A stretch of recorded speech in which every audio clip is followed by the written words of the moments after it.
Baking Bread in the Yukon, a short film. First, you take a whole mess of flour. Add in a whole mess of water.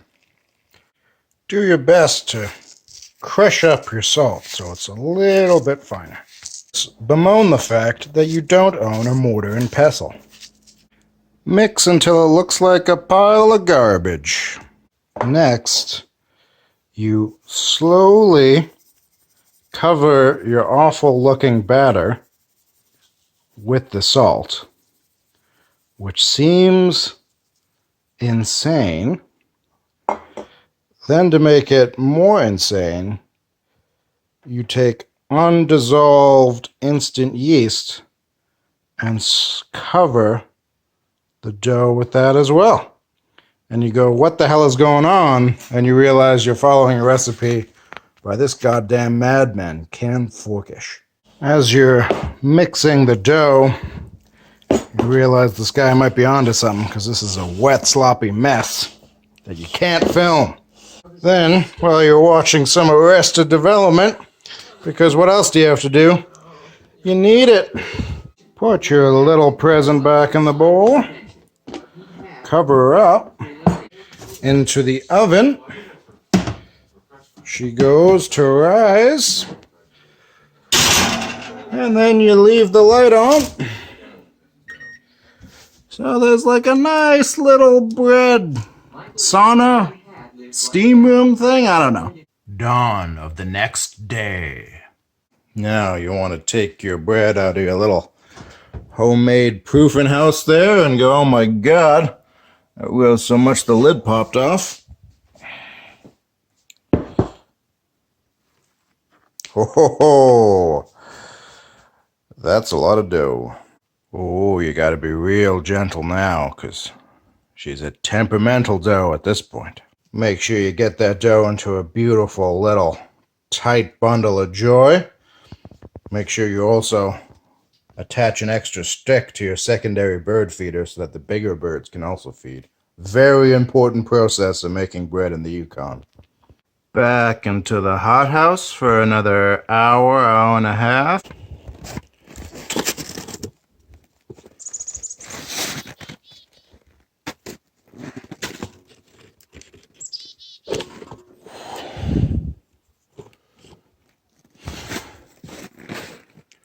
Admire your craftsmanship. You should retreat back inside before your legs get too cold. Once you got a good proof going, you get out your thickest, heaviest pots and lament the fact that there's rust in your beautiful cast iron, but you figure, hey, a little rust never hurt anybody. Next, you get that oven hot. I mean, real hot. This ain't no play date. This is serious. Get those pots heated up in that oven. Carefully get that ripping hot pot out of the stove. Give the bottom of the pot a little flour. And lament the fact that you only have one oven glove and a 30-pound pot. Take 1 second to admire how pretty that is. Put beautiful dough in the ripping hot pot. Lids on in the ripping hot oven. 30 minutes. 30 minutes in, you take off the lids and make some sort of weird lid tower so you don't burn your countertop or your cutting board. Then you let those beauties bake a little bit more with the lid off. Just before the bread's done, you get all happy because the grosbeak is using your little contraption to eat seeds. It might be ugly, but he doesn't seem to mind. 20 minutes after you take the lid off. That looks pretty done. Good and hollow. If you're lucky, you can hear the bread crackling. Once that bread's cooled, you get yourself some Greek olive oil and some salt, and it's got to be Greek because you went there on vacation one time and a really hairy guy convinced you that Greece makes the best olive oil. Put a little salt in there. Take your prettiest loaf and you cut that open.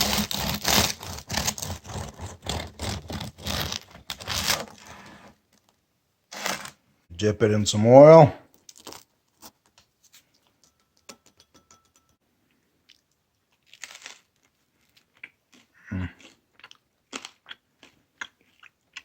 And be amazed that there's literally only 4 ingredients: flour, water, salt, and oil. And it's the best thing you've ever had.